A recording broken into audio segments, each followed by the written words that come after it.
So, without further ado, it is my great pleasure to introduce or reintroduce to you Beatriz Jaguaribe, whose abstract you can find on the ISHMap website. I've been asked to remind you that it is there if you're looking for that framework as during her talk.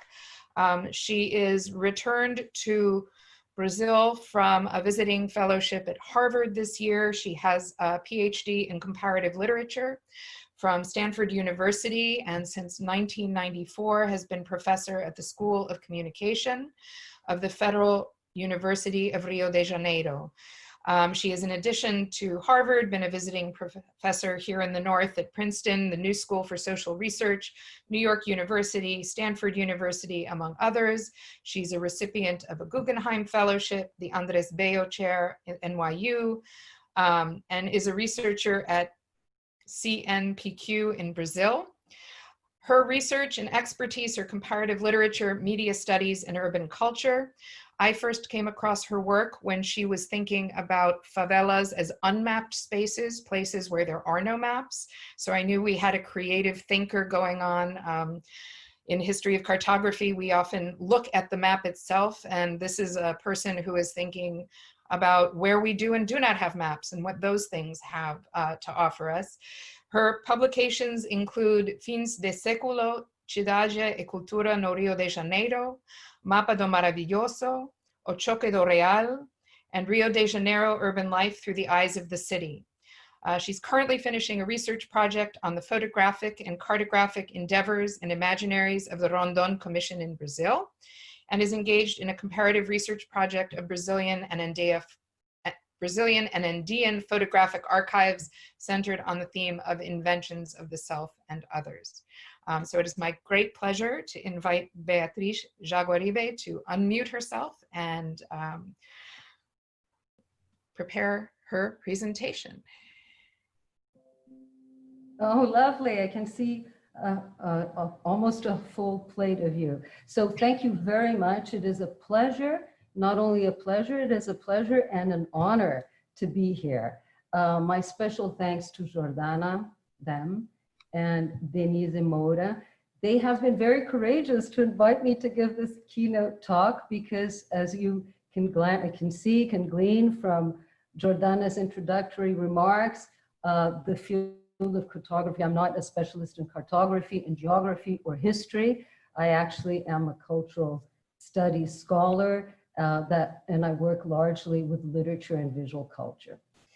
But without much ado, let us begin because, you know, I'm a little bit technologically challenged. This is the first time that I'm giving a Zoom conference. One feels a little boxed in by the format, and I would very much enjoy having your questions and answers. So I do not want to prolong myself unnecessarily. So let us go to the screen share. If you, by any chance, you cannot hear me, if you have difficulty hearing me, please tell me so, or Jordana can give me a clue about that, okay? Excellent, so let's begin. Here we go. Good. Excuse me, I have to do this from the beginning. Okay. Okay, so my talk here is premised on three issues. These three issues are interconnected and a set of questions are attached to them. I am not going to be reading. I am going to do almost like a show and tell with the slides, but we can have a chance later in the questions and answers to go into further detail. So my first question is, the first theme is national memories and histories, erasures and creations through archives, museums, maps, and photographs. And the question that I'm asking is, what are the continuities and ruptures between these efforts of nation building? How do maps, archives, and photographs aid us? How have they been engaged in the effort of nation building? What has been erased? Peoples, projects, landscapes, and national memories themselves. Every act of national creation, to my mind, is also goes together with an act of erasure. every act of creation goes together also with an act of oblivion. So these are histories in dispute. And what do these archives tell us? And upon their destruction, which is what we are now witnessing, what is happening. The second topic is the making of the map. As you have learned probably from the abstract that I sent, the talk is centered on the making of the map of Mato Grosso that began in the early decades of the 20th century during the Rondon Commission. I will further explicate about that. And it was only published in 1952. So we have like 35 years of intermittent cartographical effort, decades of Republican history. And the question that I'm asking here is, how did the map change according to different regimes of nation building? I have written an essay together with Gabriela Bernardino exclusively on this topic. So in this presentation, I will move very swiftly through it. A further detailed account is given in this essay. The last part is something I want to share with you, and it's something that is maybe the most tenuous of all. And it is related to mapping and remembering and the idea of personalized archives. And the question I'm asking here is, how did this effort of mapping shape the lives of these people engaged in this effort? I can't answer that for many, but I can further a little bit in terms of one of the main characters in this map making endeavor. And one of the main characters in this map making endeavor was my grandfather. My grandfather was responsible for the map of Mato Grosso ever since its beginning. It took decades of his life, and it was the subject of a kind of a legacy. So my question is, how does one deal? What does one do with this personalized archive? And how does that feed in to these other questions? Here is the map of Mato Grosso. This is a compilation made by Gabriela Bernardino. The map is gigantic, it's huge. There are not many copies of it, some of them in very ruinous condition, decayed and stained and falling apart. But this is a rough compilation of the 9 sheets that comprise this map that has over 4 meters in length. And before going into the history properly of the map, I am venturing to ask a couple of allegorical questions almost. So I'm interested in seeing this map when it was published in '52, although at that moment it was kind of a state-of-the-art map. It was published as a map that was a transitory representation. I mean, the expectation was that this that was being mapped was going to be obviously transformed. The map now, I look at it as a kind of a monument of past aspirations, not just as a physical map, but a symbolic map. The map itself is also a palimpsest. And why is it a palimpsest? It was created as a palimpsest because it was based on a series of other maps, specifically the map of Pimenta Bueno. But I also see it as a palimpsest of national histories, aspirations, desires. Inscribed in this map, I see an obsession, a very Brazilian obsession, a premonition of modernization. And so in this exploration of the hinterlands of Brazil and this conquest, this new Republican conquest of the hinterlands and of the sertão, what we can glean is the aspirations of the Amazon, the creation of Brasilia, the booming, the tremendous booming of the agribusiness. Mato Grosso, the region of Mato Grosso, that is now Mato Grosso do Sul, is the epicenter of agribusiness in Brazil. And I also see this map as a relic, as a debris, as ruin. And the final part is a little polemical. We can discuss that later. I relate this map-making effort and the burning of Brazil. We don't have time to go into greater detail about this, but as we speak right now, I mean, the Amazon is increasingly being devastated. These Republican efforts have gone extraordinarily array. And so what I would like to call into question here is that we have not only the burning of Brazil itself, but also the burning of archives, the burning of Republican memories, and a dispute that is ongoing with very devastating effects. Let us begin then with the burning. And here is the National Museum that was absolutely burnt to a crisp. Here it is, the ruins of the National Museum.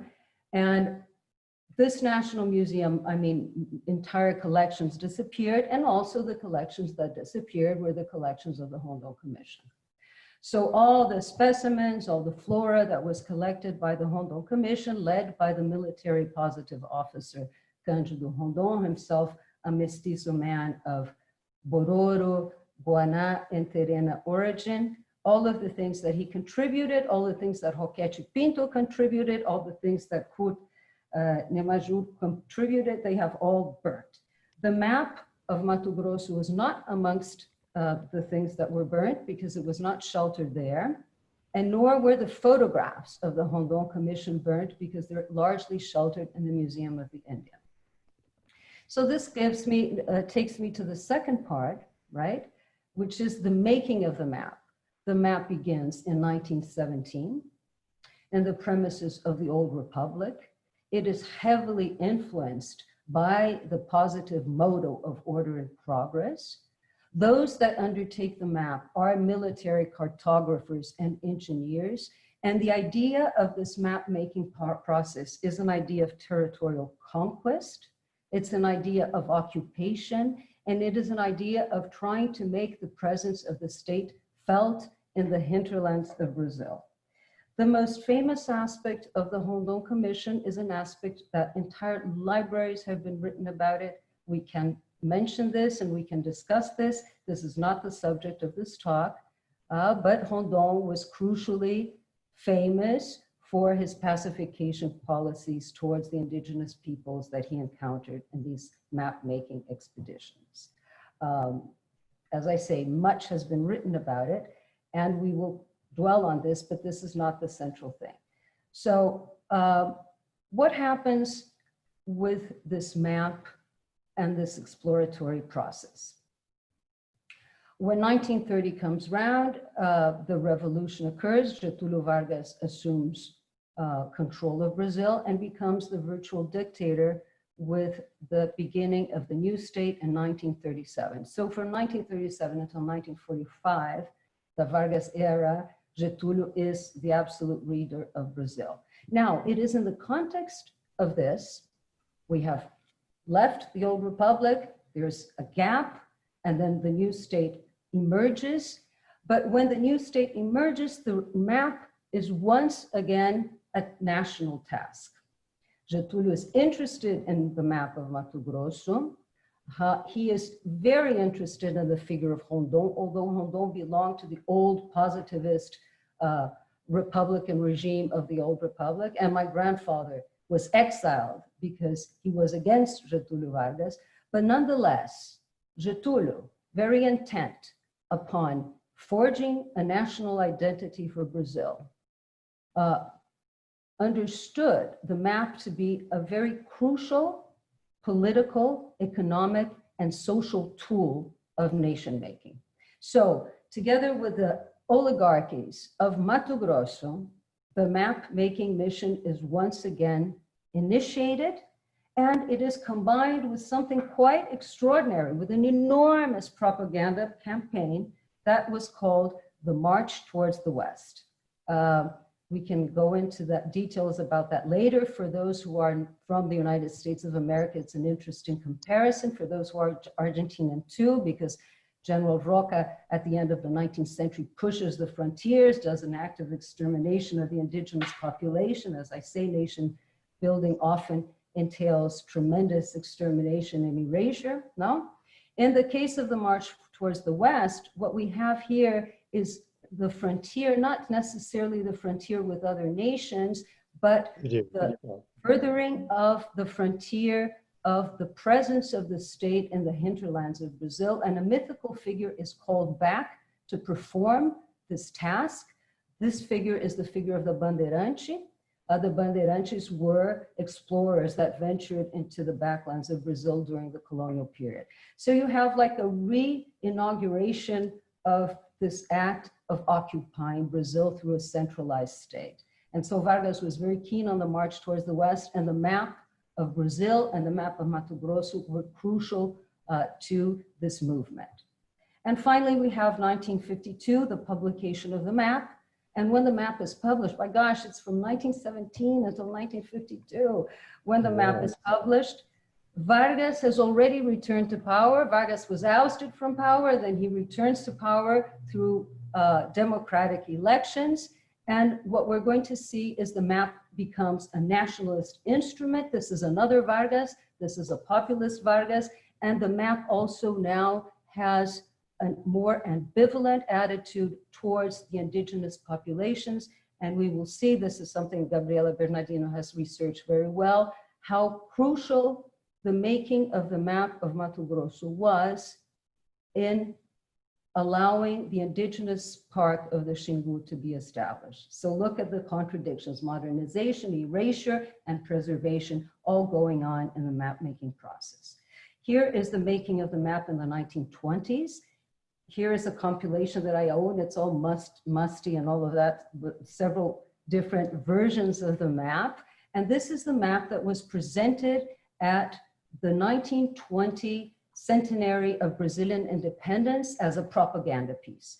If you look at the captions, it is indeed a propaganda piece of the Rondon Commission. The captions say, so many schools were inaugurated, so many indigenous posts were inaugurated, so many people were met, whatever, whatever. So this is a map that my grandfather made at the premises of the Service Géographique de l'Armée, and he was rushed back from Paris in order to highlight this map as part of this nation building effort in the 1920s. That was a very, very, very unrestful year for Brazil. There was the Modernist Art Week. At the same time, this kind of national exaltation without really having a national identity, but the map serving as this image of Brazil. And also it was the moment that the lieutenants rebelled at the fort of Copacabana. So we have a great deal of unrest here, and holding on to the map as the giant colossus of Brazil, a kind of pride in the continental size of Brazil, and trying to make the best of Brazilian failures through this geographical exaltation. Very briefly, I'm not going to read this or else we will not have time. It is crucial to stress, nevertheless, that when this map was made, the state of Mato Grosso was gigantic. It was a fifth of the national territory. It encompassed Mato Grosso do Sul, parts of Rondônia, that frontier with Bolivia and Paraguay, right? The greatest part of the hinterland was known as the Sertão, and a very varied indigenous population there. So this took 35 years in the making. Here is Rondon as a young officer. This is at the beginnings of the Rondon Commission. The Rondon Commission lasts a very long time. It begins in 1907 and ends in 1930, although the stringing together of the telegraph poles that Rondon did throughout the region of Mato Grosso and the Amazon actually ended in 1915. Let us look. This is a photograph that Rondon gave to my grandfather. He says here to Jaguaribe, whatever, whatever. And at the same time, these are the booklets that the central office of the Rondon Committee produced. Here, Rondon is like a pioneering figure. It's very interesting to look at the small indigenous boy that is in kind of Western costume and the idea of this civilizing mission. Here is the central office with the figures of the main members of the central office. Here you have my grandfather. Here you have Amilcar Botelho, who was the head of the office. You have the extraordinary photographer and filmmaker Tomás Reis. And last but not least, the indigenous figure is not photographed. It's like a generic indigenous person etched in the background. Not, you know, it's like a haunting presence of this etched indigenous in the background. Here is the map of Mato Grosso made in the 19th century. This is Francisco Pimenta Bueno's map, and it was on the basis of this map that the map of Mato Grosso was made throughout this decade. So that's why the map is also a palimpsest. It's a palimpsest of history, and it's a palimpsest of previous cartographical efforts.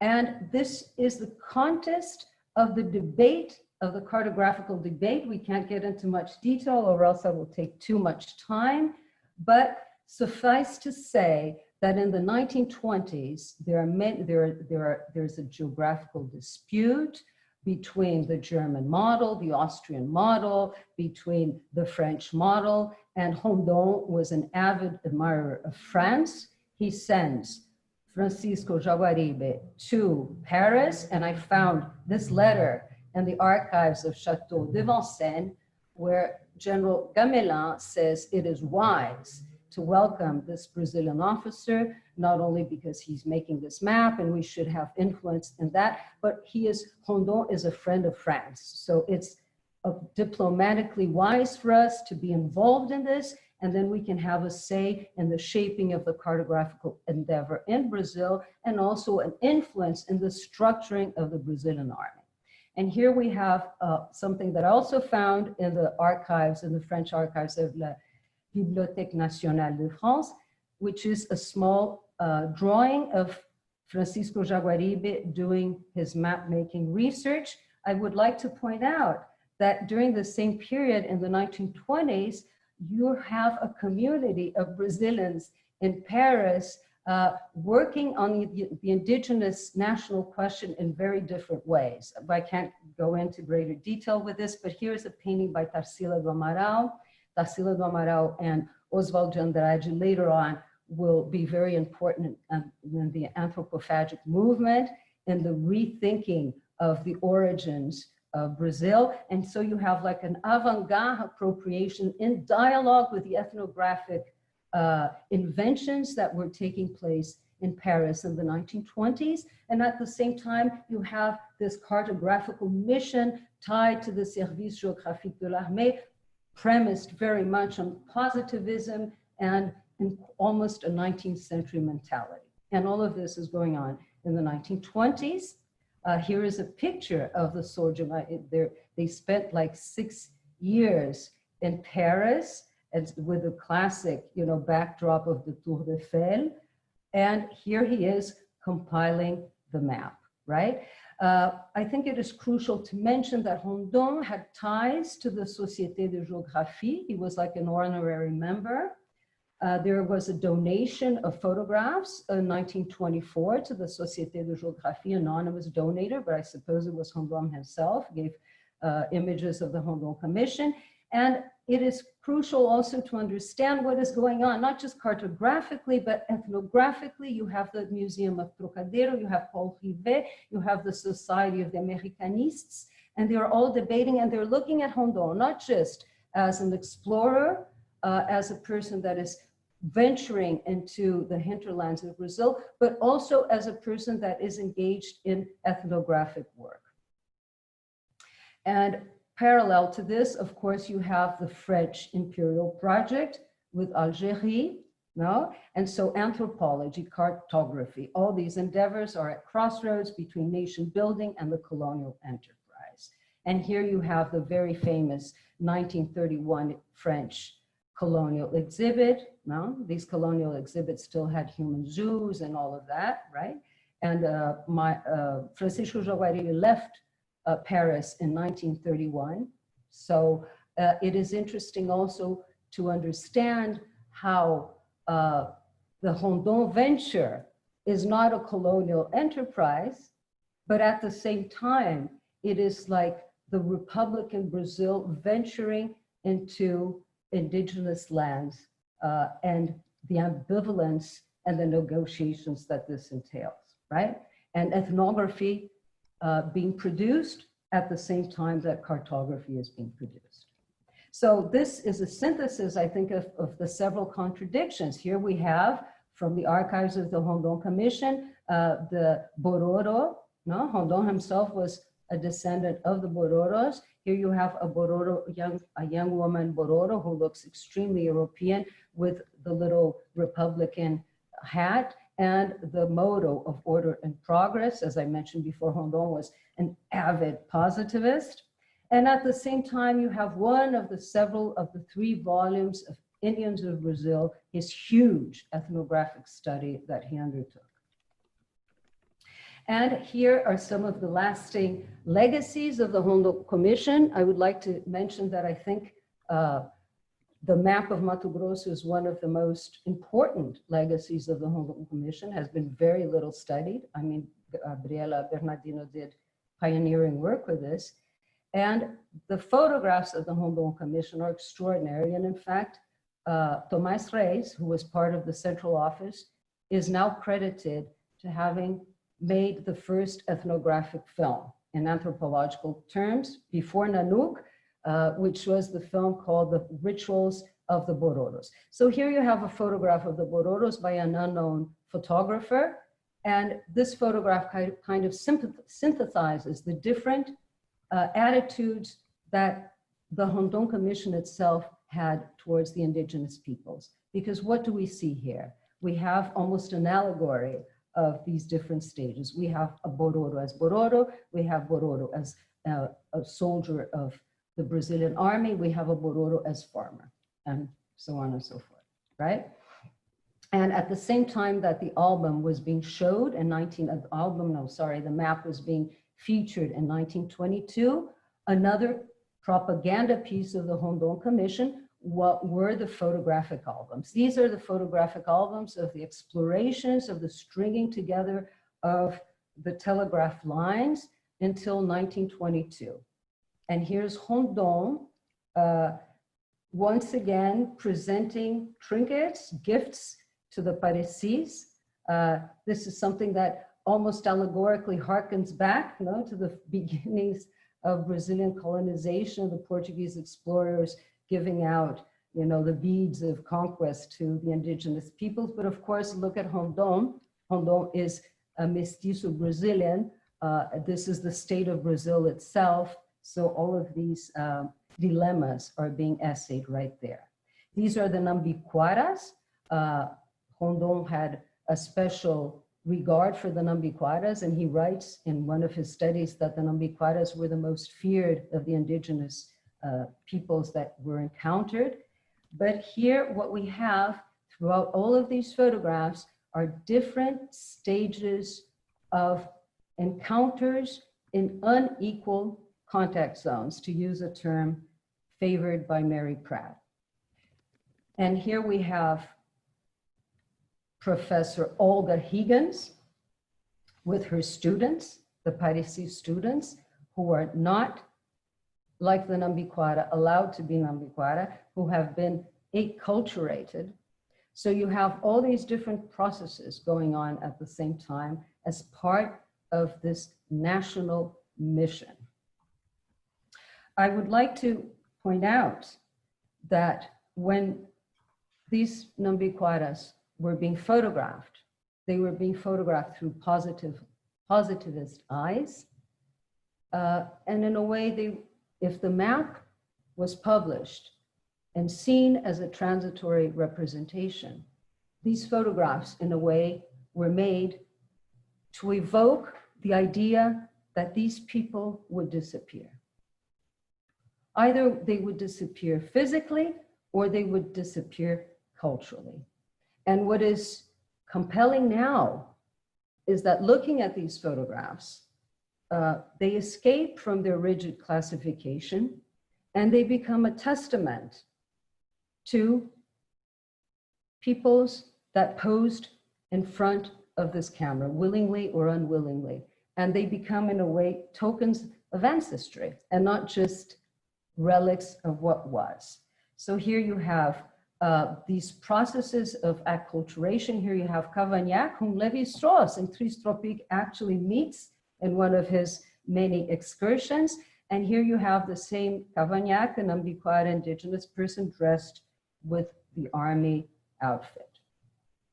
And here you have the Rondon Commission in the 1930s. Remember, as I detailed the progress of the map-making process, it began in the 1970s, the 20s in France, and the very crucial moment in the 1930s during the New State. This is a photograph from my personal archive.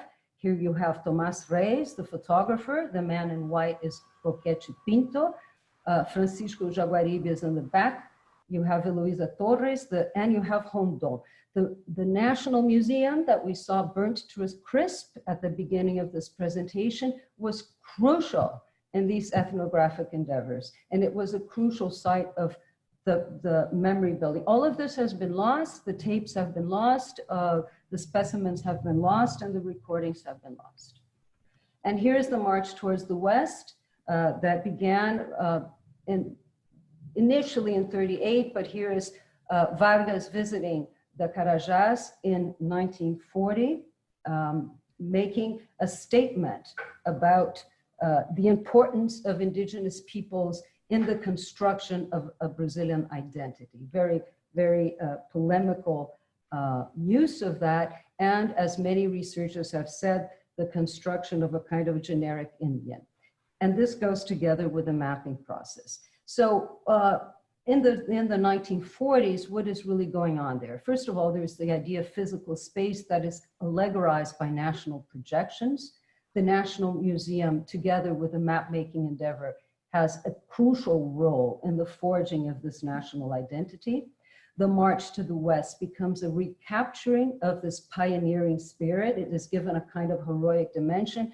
I think maybe my Brazilian colleagues will agree with me that Brazil is very poor, thankfully, very poor in national heroes. I mean, it's a tremendous difficulty to conjure national heroes, but Rondon was a figure that they tried very much so during the Estado Novo to promote to the status. And the writer Cassiano Ricardo tried to create a kind of heroic bandeirante spirit of the conquest of the interior. So you have a mythology of reenactment, and of course the idea that these sertões, should be incorporated into the nation. This is an old idea that Euclides da Cunha had from his famous book, Rebellion in the Backlands, but also the sertões as a landscape of modernization. And here you have the pedagogy of the map. These are the little booklets that were given out to children, very much like the Peronist kind of, very, very similar later to strategies that Perón would use of pride, nation building, Argentina, and here also Brazil, the future, etc. And the map very, very prominent in this pedagogical effort. And of course, the school children, the civic rituals of this new state, of this centralized new state, very heavily influenced, of course, by fascist ideologies at that time. We're talking of the 30s, 40s, no? And here's this remarkable photograph where you have the Mass, but the Mass, you don't have Christ, you don't have really, you have the cross way there in the background. It's actually this homage and Mass to the nation with this motto of order and progress, and of course to the leader of the nation, who was then Getúlio Vargas. So finally, in 1952, and I'm ending the talk because I'm talking far too much, and let's hurry now. Finally, in 1952, the map is published. It is very interesting to read the captions. The story of the map is ingrained there. And I'm not going to read all of this, but the map has 9 sheets. It's more than 4 square meters. And what is interesting is that it is funded by the Ministry of Agriculture and also the Ministry of War and also the state of Mato Grosso. This is not a minor issue. Agriculture, war, and the state of Mato Grosso. This already tells us that the map is going to be very strategically used. Now, look at the captions and see how fascinating, at least to me, how fascinating this is. Look at the amount of things that were presented and that were still unexplored, mountain ranges, studied, not studied, and supposedly blank spaces that obviously were not blank spaces, no? So here you have, and then the ethnic groups that were taken from the map of Magengo that also burned in the National Library. And here you have Rondon and Francisco Jaguaribe.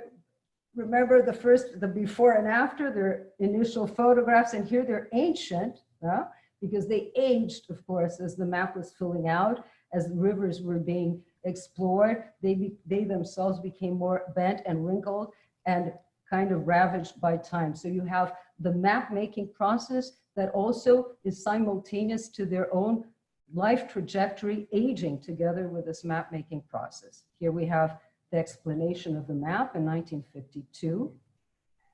And here is the crucial linkage that Gabriela Bernardino made, which is part of these contradictory dilemmas of mapping and erasing, because the map of Mato Grosso in 1952 would be instrumental in allowing for a mapping of the region that was going to be the indigenous part of the Xingu in the state of Mato Grosso. Very briefly, as Shidel Cavalcante, a researcher from the National Museum, has elaborated, Rondon strategies towards pacification were not monolithic. They wavered, they had contradictory moments. And I think what we see here in his old age is that he joined forces with the Vilas Boas brothers, and he joined forces with Darcy Ribeiro in order to create this idea of the indigenous map of the indigenous park of the Xingu. Of course, by the time that this indigenous park was created, huge swaths of land had been given away, had been negotiated. So this is not a hagiography that I'm doing here, but actually showing the linkage between mapping, erasing, and also preservation. And here is the map of the Xingu. So this brings me to my final part, the last part, which is mapping and remembering. Many people begin their projects because that's their field of expertise. Many people begin their projects because, Beatriz, yeah? I'm giving you your 5-minute warning, I'm afraid. Oh, okay, this is good, I'm ending. So I began this project actually out of a personal interest. And also I began this project because as a child, I had seen I had, been to my grandfather's library, I had seen all these objects. And at the time I began to be interested in this, my father and his sister were losing their memory. And I thought I had to immediately try to engage with them before this kind of oral personal history became obliterated. So I'm tying this obliteration to an institutional obliteration too, not only of the burning of Brazil in many ways, but also of what is now archives, the sad state of the archives. This is the album of 1922. You can only see it wrapped like a mummy like this, or through digital. You can digitally find the documents, but you cannot see them directly. It's very hard to see them directly, and some of are in such a state of disrepair that they're no longer feasible. All right. These are the remnants of the library. This is the statue of the Nambiquara indigenous person, very much done in the Beaux-Arts kind of period. These are the engravings that were there in the library. So his library was a mixture of acknowledgement, but at the same time, a westernized representation of indigenous peoples. This is the painting that he himself made. And these are the family photographs of that period. And last but not least, the pedagogical map-making process also reached school children. And here's my brother and my sister with the map of Brazil as school children, when they were taught, and very prominently in the background, Mato Grosso, right? So I would like to ask permission, if you allow me, to just read one paragraph. Is that possible? Absolutely. Okay, so this is how I would like to end, and then we can engage in a conversation. Walter Benjamin evoked the wish images of past generations as forms of haunting that returned to signal the desires for future utopias. Auguste Comte, Rondon's foremost mentor, remember that he was a positivist until his death, right? Famously stated, the living are always, increasingly, and necessarily governed by the dead. The map of Mato Grosso was inscribed by the wish images of its makers, and the mirages of the future envisioned by many modernizing projects continue to weigh on the minds of the living, even without their acknowledgement. In the fraught contemporary landscape of Brazil, environmental devastation, institutional dismantlement, and negation of science also coexist with increasing acknowledgement of diversity, desire for democratic agency, and the urgent need to address rampant social inequality. Perhaps one of our foremost tasks is to read the debris of the past when Brazil actually thought of itself as the country of the future, so as to enable us to actually have a future premised on very different paradigms, hopefully. To dialogue with the dead is not the same as being governed by them. To understand the wish images of the past is not the same as to carry their weight as unfulfilled projects or as the nostalgia for past futures. Looking at the map of Mato Grosso, one can cast an empathetic, critical glance at the past that also releases us from the provincialism of the present and our self-satisfaction with our own categories. Remembering and forgetting, mapping and erasing are contradictory and complementary acts, and it is with these flawed instruments that we may imagine alternative futures, no longer premised on universals, but on the acknowledgement of the rights of the living to persist in an imperiled earth.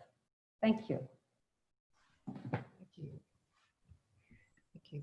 Very. Wait, I can erase this. Let me do it. Stop share. No, that was such an amazing image. Isn't that great? That childhood image with the map in the background? Yes, it is a wonderful image. So I've gotten a question or two already into the email. We're gonna, I'm just going to let you know, we're gonna shorten the following session a little so that we definitely have time here for the Q&A. And I have a couple of questions in the hopper. Just because time is short, I'm going to ask folks to send them to me via chat and pass them on to you.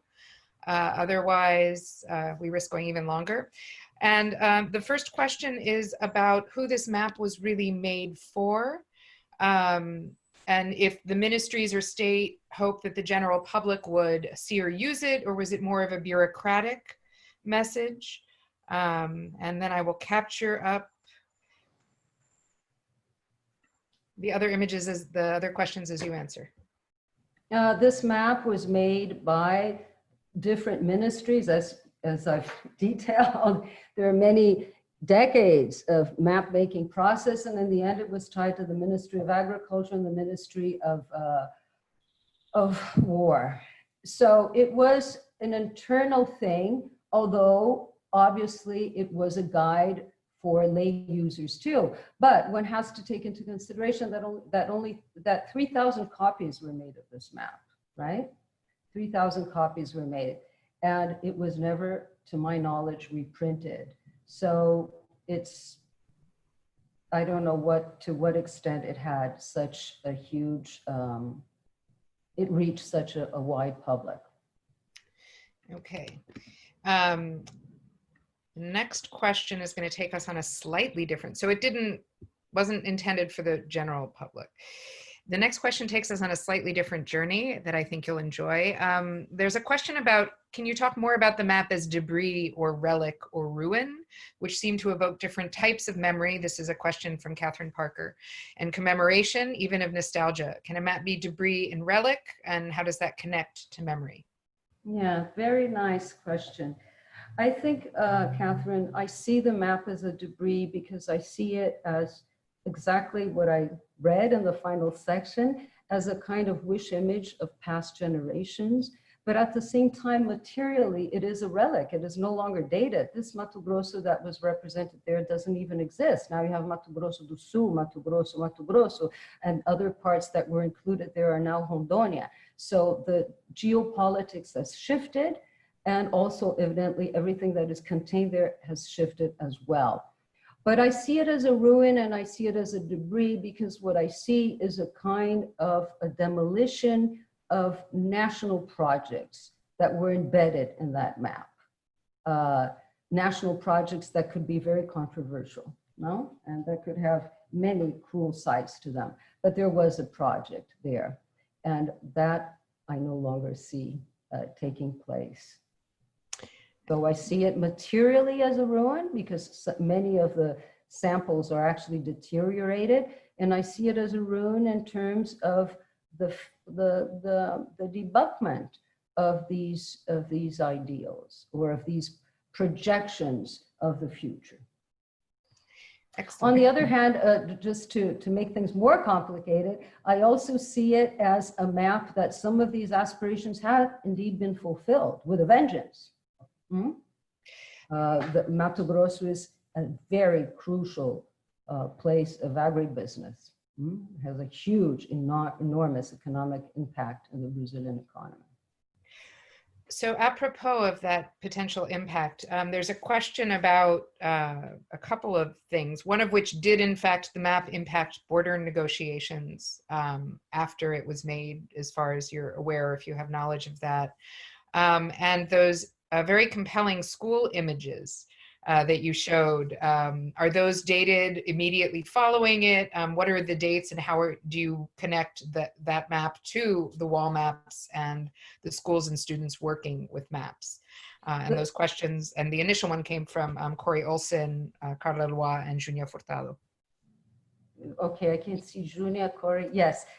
Remember that little illustration of the Vargas era, that little, it's almost like a little manual of the Vargas childhood, no? And the little civic exemplary things. And amongst these, of course, the Brazilian map. So that is from the 1940s and 30s. The picture of my brother and sister is from the 60s, right? Prior to the military coup. So, what I think is very interesting here is that in the context of the 1920s, the map of Brazil was always extolled, but you didn't have that central invention of a national identity that you had with Getúlio Vargas, right? That was really forged with Getúlio Vargas. But I think even our national hymn, right, Impávido Colosso, et cetera, I think there's a kind of a pedagogical intent to instill the civic pride in the richness and the immensity of Brazil. And the map has a very crucial function there. And also it's a map that has, the diversity of Brazil is gigantic. One of the things that Getúlio Vargas was combating very ferociously during the Estado Novo was the diversity. There was the burning of the flags, if you remember, of the different provinces. So the map of Brazil in general spoke, here is the unity. This is what is Brazil. So the land becomes a symbolic, psychological, and imagined community space.